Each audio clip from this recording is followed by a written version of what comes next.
반갑습니다. 오늘 본문 말씀은 고린도후서의 마지막 부분입니다. 사도 바울은 고린도후서를 마무리하면서 6가지 당부와 축복 기도로 끝을 맺습니다. 오늘은 그 가운데 3가지를 살펴보고 다음 시간에 나머지 3가지를 살펴보고자 합니다. 본문 11절을 다시 읽습니다. 마지막으로 말하노니 형제들아 기뻐하라. 온전하게 되며 위로를 받으며 마음을 같이하며 평안할지어다. 또 사랑과 평강의 하나님이 너희와 함께 계시리라. 거룩하게 입맞춤으로 서로 문안하라. 먼저 사도 바울은 고린도 교회 성도들을 향하여 형제들아라고 부르고 있습니다.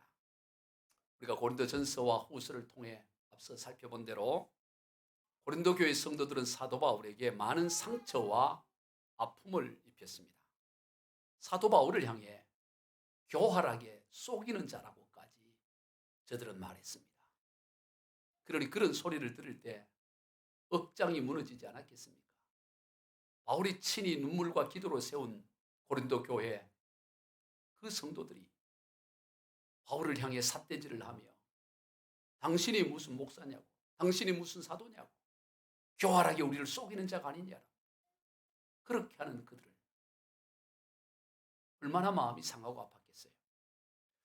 그러나 그럼에도 불구하고 오늘 본문에서 사도 바울은 그 고린도 교회 성도들을 향하여 형제들아라고 부르고 있습니다. 왜 그렇습니까? 그럼에도 불구하고 그들은 그리스도의 피를 나눈 형제들이기 때문인 것입니다. 그럼에도 그리스도의 피를 함께 나눈 형제이기 때문에 포기를 할 수가 없는 것입니다. 그들을 잘못된 길에서 돌이켜 바른 길로 가도록 하기 위해서 거짓 선생들의 속임에 넘어가 잘못된 길 가운데 있는 고린도 교회의 성도들을 어떻게 하든지 바르게 세우기 위해서 여러 번 편지를 써서 보내기도 하고 직접 방문을 하기도 했습니다. 그리고 다시 또 방문을 하려고 계획을 하고 있습니다. 결코 포기를 하지 않는 것입니다. 그들이 그리스도의 피를 함께 나눈 형제들이기 때문입니다. 저는 개인적으로 고린도 전후서를 마무리하면서 고린도 전후서를 강의하면서 사도 바울의 이런 모습에 큰 도전과 은혜를 받았습니다. 과연 나라면 어떠했을까? 나라면 과연 사도 바울처럼 저들을 끝까지 포기하지 않고 품고 또 품으며 나갈 수 있었을까? 여러분, 우리는 서로 포기할 수 없는 그리스도의 피를 나눈 형제라는 사실을 한시도 잊어서는 안 됩니다.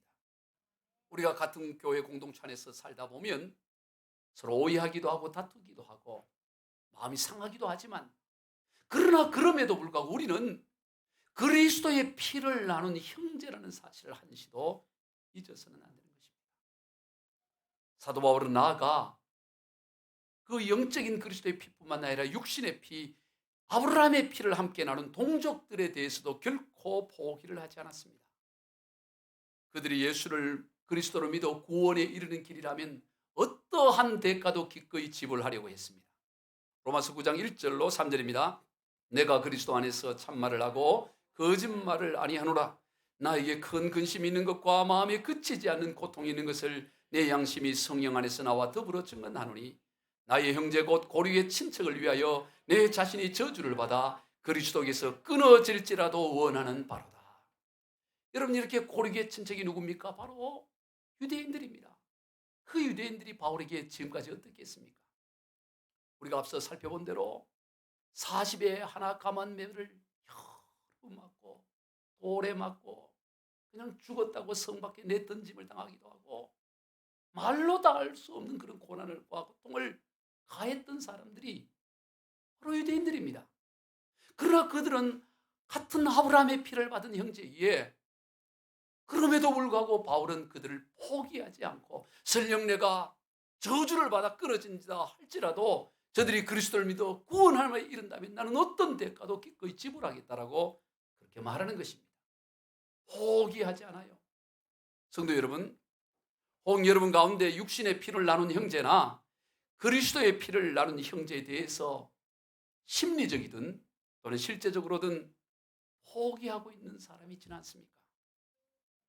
물론 형제라고 할지라도 이런저런 이유로 멀리해야 될 사람이 있어요. 문제가 많은 사람들이 있습니다.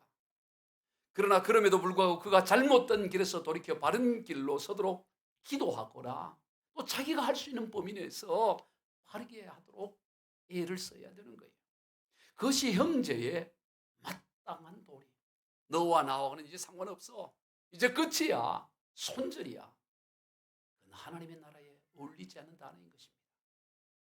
자신에게 많은 아픔과 고통을 준 고린도 교회 성도들을 향해 바울은 결코 포기하지 않고 오늘 본문이 끝나는 이 가운데서도 저들을 형제라고 부르며 6가지의 당부를 하면서 그들로 하여금 바른 길에 들어서도록 애를 쓰는 것을 보게 되는 것입니다. 그 6가지 가운데 오늘 3가지를 살펴볼 텐데요. 먼저는 기뻐하라입니다. 11절 상반절입니다. 마지막으로 말하노니 형제들아 기뻐하라. 바울이 당부하는 그 첫 번째는 기뻐할 것을 명합니다. 사도 바울은 고린도 교회 성도들이 기뻐하기를 원했습니다. 현재 당면한 여러 가지 문제들이 산적해 있었지만 그럼에도 불구하고 먼저 기뻐할 것을 명하고 있습니다. 왜 그렇습니까? 그리스도인의 가장 대표적인 표징이 기뻐하는 삶이기 때문입니다. 그리스도인은 기본 바탕이 기뻐하는 삶이에요.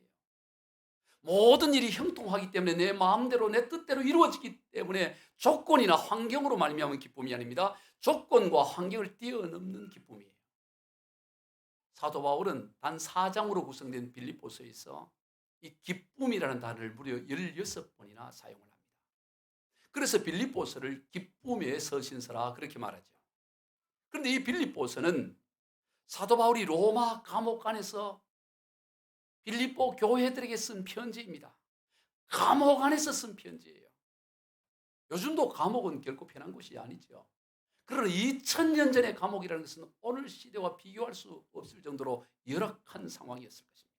그런데 그곳에서 지금 감옥 밖에서 자유롭게 살아가고 있는 빌립보 교회 성도들을 향하여 기뻐할 것을 강하게 명하고 있습니다. 빌립보서 2장 17절로 18절입니다. 만일 너희 믿음의 재물과 섬김 위에 내가 나를 전제로 드릴지라도 나는 기뻐하고 너희 무리와 함께 기뻐하리니 이와 같이 너희도 기뻐하고 나와 함께 기뻐하라. 기뻐하고 기뻐하라 말하는 거예요. 빌립보 4장 4절입니다. 주 안에서 항상 기뻐하라. 내가 다시 말하노니 기뻐하라. 온통 기쁨이에요. 왜 그렇습니까? 이 기쁨은 대체 어떤 기쁨입니까? 바로 예수 그리스도로 말미암은 구원의 기쁨인 것입니다. 이 구원의 기쁨은 세상의 어떤 큰 문제도 이 기쁨을 능가할 수가 없어요. 예수 그리스도로 말미암은 이 구원의 기쁨은 세상의 모든 문제를 압도하고도 넉넉히 남습니다. 세상의 문제 대단한 것 같지만 그저 문제에 지나지 않아요. 구원의 기쁨에 비하면 먼지같이 아무것도 아닌 것입니다. 한번 따라해 보겠습니다. 문제는 그래봐야 문제다. 아주 명언이에요. 그 밑에 이상영 목사 이렇게 써놔요. 문제는 그래봐야 문제야. 뭐 별 문제가 별난 게 다 있어도 그래봐야 그게 문제지 뭐예요. 근본 하나님의 본체이신 예수 그리스도께서 우리를 구원하시기 위해 육신의 몸을 입고 이 땅에 오셔서 십자가에 죽으신 그 사랑을 생각하면, 그 은혜를 생각하면, 그래서 우리가 구원받은 걸 생각하면 그 구원의 기쁨에 비하면 먼지같이 작은 것이 문제예요. 여러분, 창조주 하나님의 그 위대함이란 상상을 초월합니다. 우리가 감히 상상을 못하는, 우리가 지난주에 새스님의 초천잔치에도 말했지만, 여러분, 지구가 가만히 있는 것 같지만 이 지구가 한 시간에 1609km로 자전을 하고 있어요. 한 자리에 자전하는 것도 1609km는 어마어마한 속도인데 태양둘레를 107,160km, 제가 이 숫자를 외워버렸어요. 107,160km로 자전하면서 공전을 동시에 해요. 기가 막힌 거예요. 그걸 창조하신 하나님이 육신의 몸을 입고 이 땅에 와서 우리를 위해 십자가에 죽으시고 부활하시고 우리를 구원에 이르게 했다면 이 얼마나 놀라운 은혜예요. 그 놀라운 하나님의 은혜 앞에 우리의 인생의 문제라는 것은 한낱 먼지에 지나지 않아. 아무것도 아니에요. 지금 여러분의 가슴을 답답하게 하고 지금 누르고 있는 그거 실상은 구원의 기쁨에 비하면 먼지만도 못한 것입니다. 아무것도 아니에요. 여러분, 우리가 인생길을 걷다 보면 예상치 못한 소나기를 만날 때가 있습니다. 소나기라는 것은 본래 갑자기 세차게 쏟아져서 또 갑자기 그치는 비지요.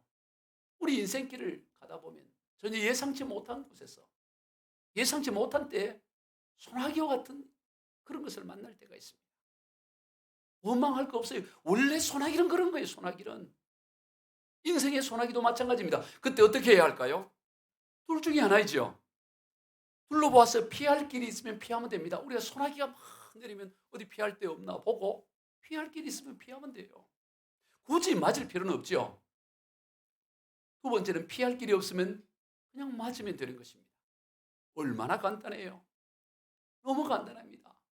근데 문제가 여기서 발생해요. 피할 길이 없는데 피하려고 애를 씁니다. 그래서 힘이 드는 거예요. 왜 인생길이 힘들고 지치냐?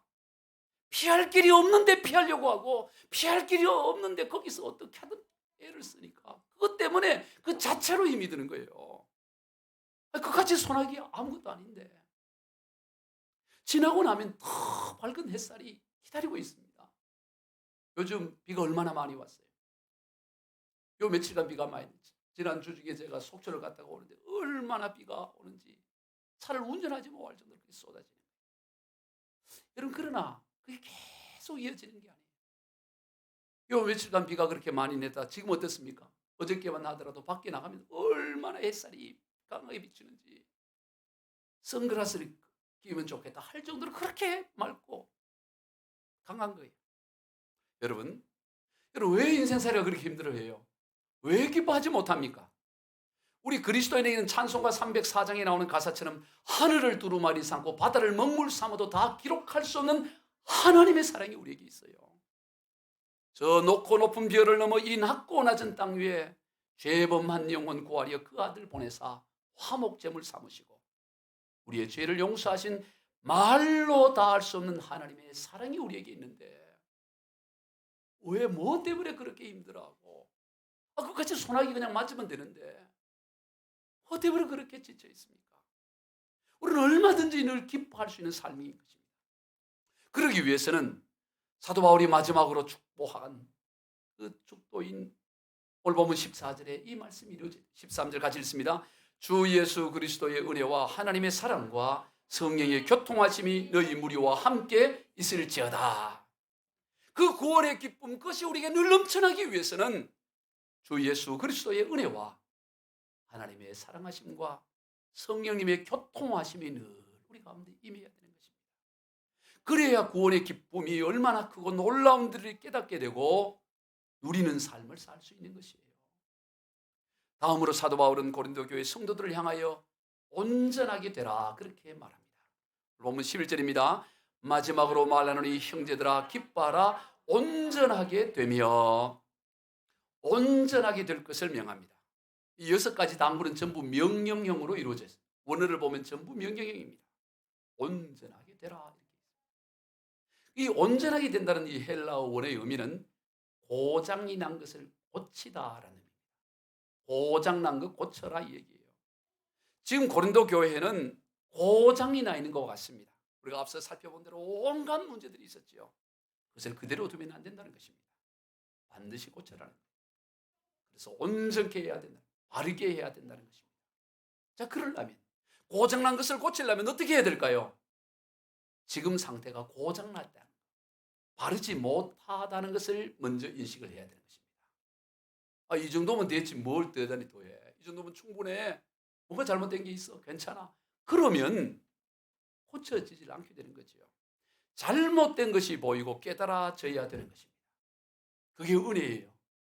그러기 위해서 주 예수 그리스도의 은혜와 하나님의 사랑과 성령의 교통하심이 또한 임해야 하는 것입니다.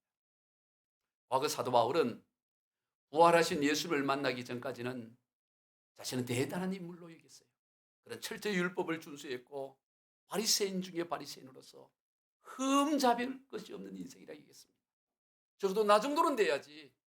이 유대 땅 가운데 남하는 사람 어디 있어? 그렇게 가슴을 펴고 당당하게 그렇게 살았어요. 남들 보란 듯이 살았습니다. 그러나 부활의 주님을 만나고 나서 그런 세상에 자기만큼 부족한 사람이 없고 자기만큼 못난 사람이 없다는 것을 깨닫게 됩니다.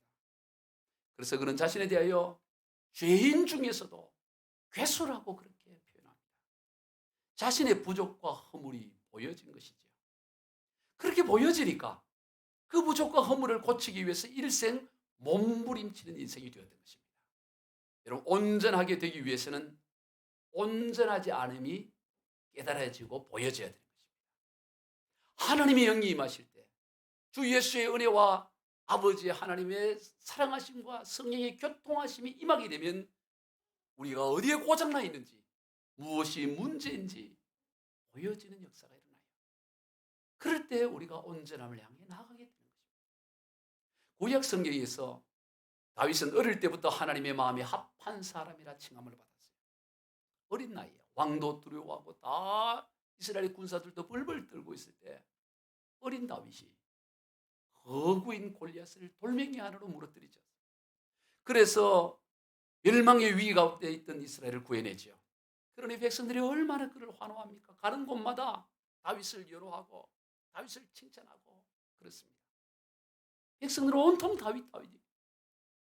그러자 사울 왕은 시기 질투가 생겼어요. 그래서 그때부터 다윗은 나라를 구한 영웅임에도 불구하고 왕으로부터 미움을 받아 쫓기는 신세가 되죠. 그런 가운데 두 번에 걸쳐서 사울 왕을 쉽게 죽이고 얼마든지 왕이 될 수 있는, 이미 민심은 다 다윗에게 기울어져 있었습니다. 얼마든지 왕이 될 수 있는 기회가 두 번이나 있었지만 그는 사울 왕이 하나님으로 기름 부은 왕이라는 그 이유 하나 때문에 그러지는 않습니다. 참고 또 참지요. 그러한 그를 하나님께서는 때가 이르어 자연스럽게 이스라엘 나라의 왕이 되게 하셨습니다. 왕이 된 후에도 다윗은 하나님을 찬양하고 왕립 성가대를 만듭니다. 왕이 적극 후원해서 성가대를 하니 얼마나 굉장했겠습니까? 하나님을 찬양하는 일에 온 힘을 기울여요. 그리고 나가는 곳곳마다 전쟁에서 승리를 거듭 한 번도 패하지 않습니다. 백전백승입니다. 승승장구를 합니다. 온 백성들이 다윗 하는 거죠. 모든 백성들이 그를 사랑하고 다윗도 스스로를 보면 그래 대단하구나. 나도 괜찮은 사람이라 아마 그런 생각을 했을 것입니다. 그러던 중에 이방 족속인 헷 족속 출신의 우리아의 아내를 몰래 범하는 일이 일어나죠. 당시 다윗은 그건 왕으로서 뭐 그 정도는 할 수 있는 일이지라고 얘기했을 것입니다. 같은 유대인 족속도 아니에요. 이방 족속입니다. 하나님이 멸하라고 했던 헷 족속이에요. 그 헷 족속의 아내 하나 데려오는 거 왕으로서 그거 하나 못해? 그냥 쉽게 생각한 겁니다. 그리고 몰래 그걸 덮으려고 했어요. 그냥 덮으면 되는 거지. 그러나 그게 덮여지지 않는 거예요. 그래서 그걸 덮기 위해서 전쟁터에 나가 있는 우리아의 그 사령관에게 밀서를 보내서 우리아를 사지로 몰아넣고 죽음에 이르게 하는 거죠. 그리고 이제 떳떳하게 그 아내 바세바를 데려와서 아내로 삼습니다. 그런 데 있어서 다윗은 양심의 가책이 없었습니다. 왜? 당시 고대 근동 사회에서 왕이라면 그 정도는 할 수 있는 거였습니다. 왕인데 뭐 그 정도도 못하냐 얘기했던 것이요. 그렇게 생각하면서 별 생각 없이 그냥 한 달, 두 달 세월 보내는 것이죠. 아이를 낳기까지 하죠. 그때 나단 선지자가 나타나서 나단 선지자가 하나님의 말씀에 준엄한 말씀을 전합니다.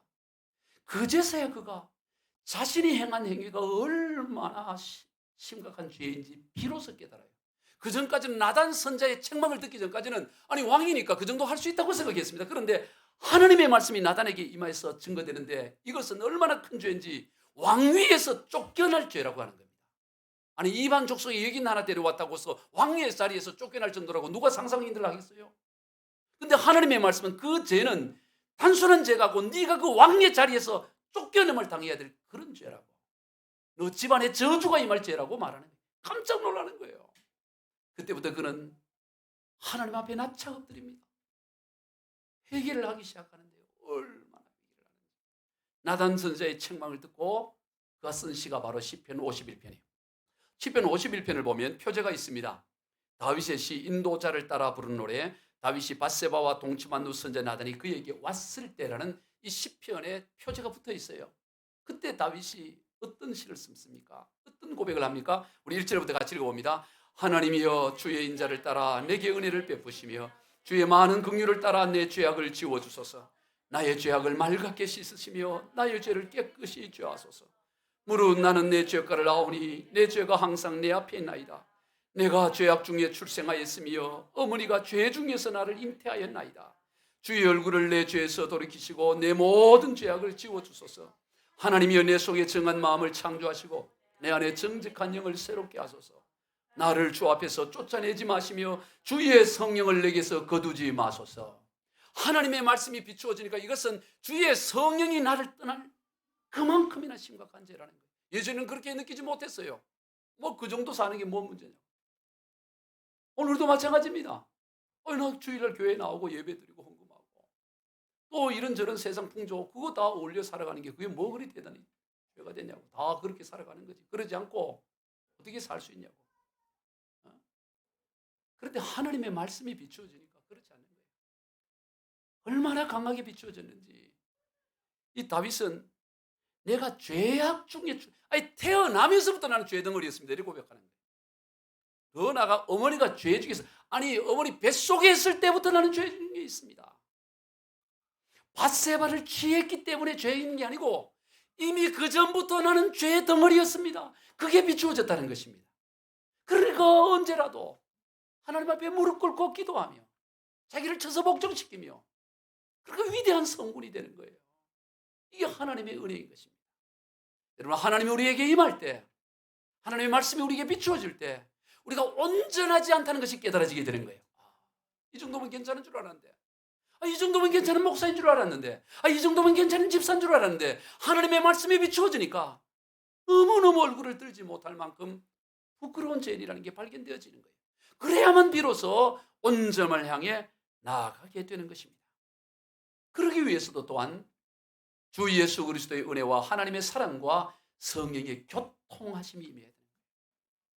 달리 방법이 없는 거예요. 머리로 안다고 되어지는 게 아니에요.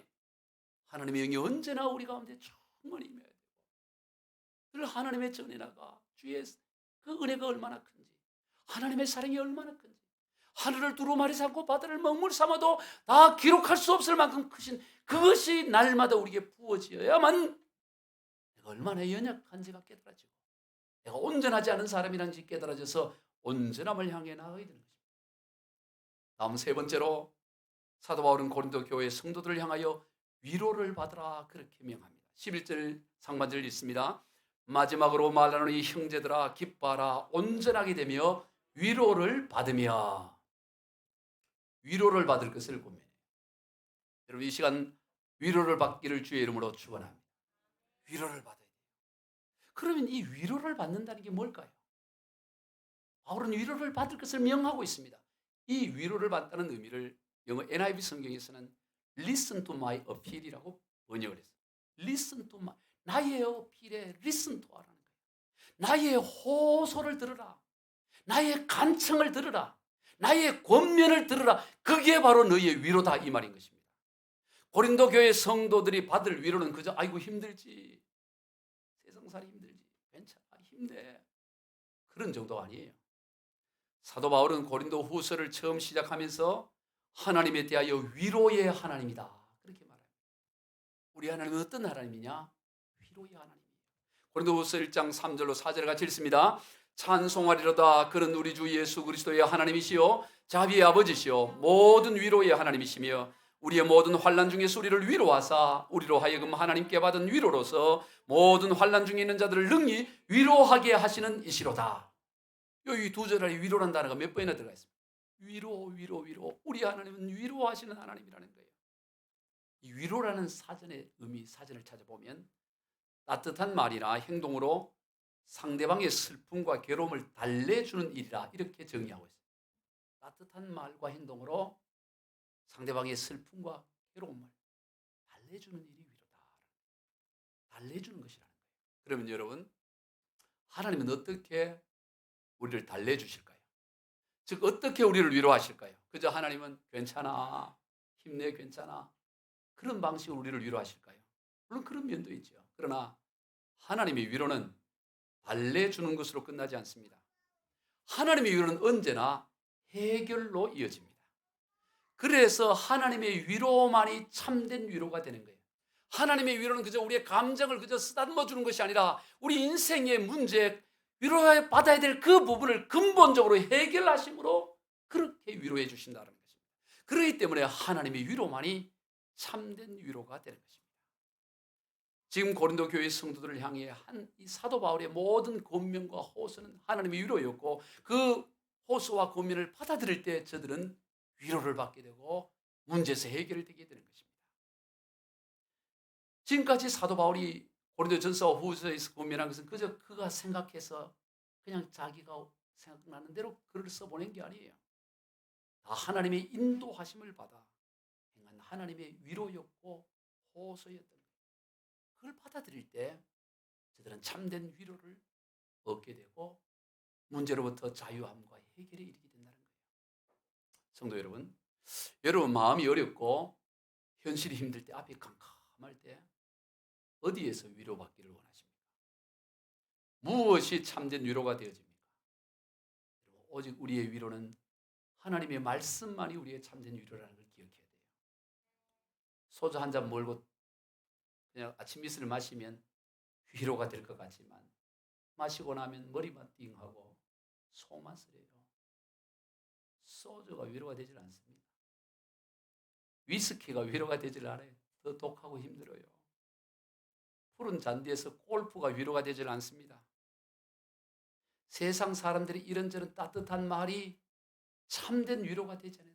당시에는 잠시 기분은 누그러뜨릴지 모르지만 여전히 문제는 돌아서면 그대로예요. 참된 위로가 되질 않습니다. 팝의 요랑이라고 불리는 미국의 휘트니 휴스턴이라는 여자 가수가 있어요. 사진을 보면 여자 가수 중에 탑이에요. 당시 팝의 황제는 마이클 잭슨. 여러분 마이클 잭슨 잘 알잖아요. 그에 못지않게 여자로는 휘트니 휴스턴이었습니다. 그런데 그녀가 2012년 2월에 어느 고급 호텔에서 마약 등 약물 중독으로 사망한 채 발견되었어요. 당시 그녀의 나이가 48살이에요.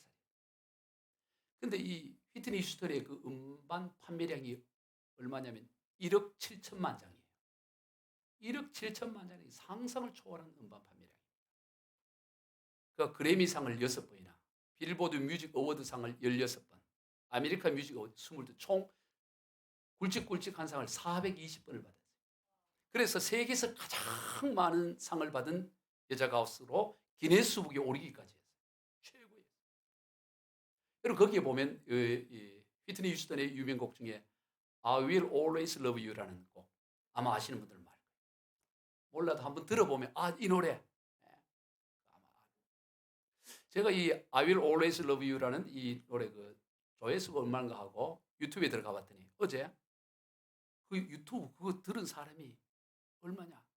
12억 5천만 363만 204회. 이제 저까지 해서 205회가 돼. 얼마라고? 12억 5천만 명이 들어. 유튜브 조회수가 뭐 유튜브 100만 아무도 아니야.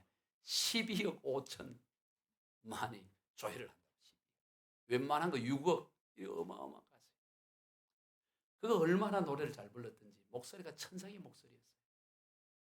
별명이 다른 게 구질한 게 안 붙어. 바로 별명 자체가 더 보이스야. 휘트니 휴스턴의 별명은 더 보이스. 그 목소리 그 자체라는 거예요. 그런데 48살의 나이에 마약으로 중독으로 혼자 쓸쓸히 고급 호텔에서 숨져 있었던 거죠. 외동딸이 하나 있었는데요. 그 외동딸도 그로부터 3년 뒤에 2015년도에 22살의 나이에 바비 크리스티나 브라운도 약물 과다 복용으로 사망을 했어요. 여러분 최고의 인기, 사람의 박수, 영광, 그게 위로가 되는 게 아니에요. 오히려 돌아서면 더 허전한 것입니다. 세상이 우리에게 참된 위로를 주지 못합니다. 사람의 칭찬이 우리의 소유가 우리 인생에 참된 위로가 되지 못합니다. 오직 하나님의 말씀만이, 하나님만이 우리의 참된 위로가 된 줄로 믿습니다. 하나님 외에는 아무도 없는 것 같은데 근데 늘 넘쳐나는 거예요. 하나님 한 분 때문에, 하나님 한 분만으로 만족하는 거예요. 위로가 넘치는 거예요. 예전에 유명한 찬양인데요. 많은 사람 찾아와서 나의 친구가 되어도 병든 몸과 상한 마음 위로받지 못했다. 예수여 이 죄인을 불쌍히 여겨 주옵소서. 의지할 곳 없는 이 몸 위로받기 원합니다. 많은 사람이 찾아오고 해도 그게 참된 위로가 아니에요. 많은 사람 찾아와서 나의 친구가 되어도 병든 몸과 상한 마음 위로받지 못했다오. 예수여 이 죄인을 불쌍히 여겨 주옵소서. 의지할 곳 없는 이 몸 위로받기 원합니다. 우리 젊은 세대 이 찬양 알아요? 예. 예전에 목사님 시대 이 찬양하면 다 울었어요. 이 찬양 처음에는 세상에서 방황할 때 주님. 그 다음 1절 2절 내 마음대로 고집하며 온갖 콧물 눈물 쏟으면서 울면서 이거 눈물 없이 부를 수 없는 찬양이에요. 요즘 눈이 말똥말똥하게 이 눈물을 흘려야 이게 제대로 된다. 이 세상에서 방황할 때 여러분 침이라도 눈에 붙이면서 한번 1절 2절 한번 오늘 찬양해. 세상에서 방황할 때 나 주님을 만나네. 할 수 있어요? 예, 같이 한번 반주에 넣어서.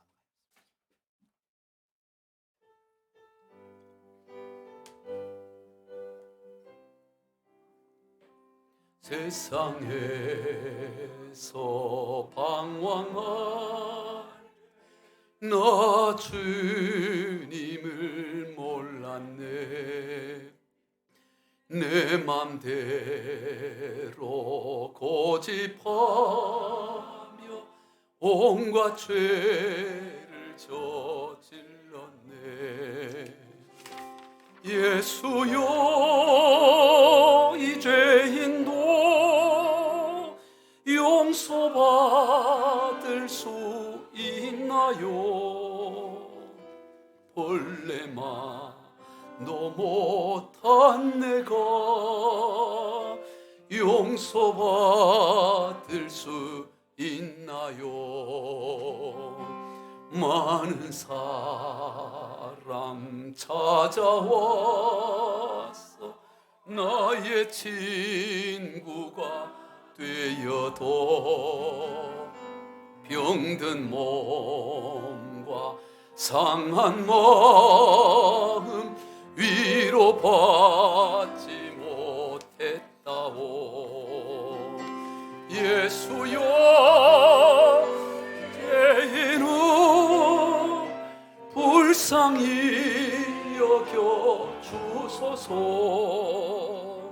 의지할 곳 없는 이 몸 위로받기 원. 이절 한 번 더 합니다. 많은 사람 찾아와서 많은 사람 찾아와서 나의 친구가 되어도 병든 몸과 상한 마음 위로받지 못했다오. 예수여 이 죄인을 불쌍히 여겨 주옵소서. 의지할 곳 없는 이 몸 위로받기 원합니다. 아멘. 딱 한 사람, 우리 김은수 집사님 한 사람밖에 눈에 눈물 닦은 사람이 한 사람도 없어요. 우리 눈물 날 때까지 찬양할까요? 라옥초도 눈물을 닦아. 됐습니다. 이제 두 사람이 울었기 때문에 넘어가겠습니다. 여러분, 하나님은 위로의 하나님이십니다. 세상이 우리를 위로해 주지 못합니다. 오직 하나님의 말씀만이 우리를 위로하고 우리는 그 말씀만이 우리의 참된 위로가 됩니다. 하나님의 말씀은 다 우리를 위로하는 말씀이에요. 책망하는 말씀도 위로의 말씀이에요. 성경의 모든 말씀 우리를 위하는 말씀입니다. 잘 되라고 하시는 말씀이에요. 그러므로 우리는 모든 하나님의 말씀을 아멘으로 받아들여야 합니다. 그러기 위해서 또한 우리 힘으로 되는 게 아니에요. 주 예수 그리스도의 은혜와 하나님 아버지의 극진하신 사랑과 성령의 교통하심이 임해야만 가능한 것입니다. 그래서 대부분의 목사님들이 고린도후서 13장 3절에 오늘 본문 말씀으로 축도로 해서 예배를 마치는 거예요.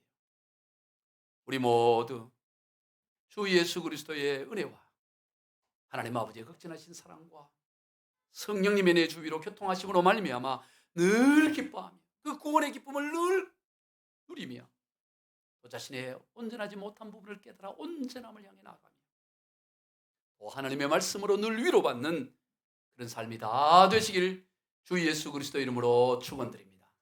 기도하시겠습니다. 하나님 아버지 감사합니다. 우리는 위로가 필요합니다. 오직 하나님의 말씀만이 우리의 위로가 되음을 믿습니다. 주의 말씀으로 우리를 위로하여 주옵소서. 모든 하나님의 말씀이 위로의 말씀이니 우리가 아멘으로 받아들여서 그 말씀으로 승리하게 하여 주시고 언제나 주 예수 그리스도의 은혜와 하나님의 사랑과 성령의 교통하심으로 이 구원의 감격을 기뻐하며 누리게 하여 주시고 부족함을 깨달아 온전함을 이루어가는 복된 삶이 되게 주여 축복하여 주옵소서. 예수님의 이름으로 기도드리옵나이다. 아멘.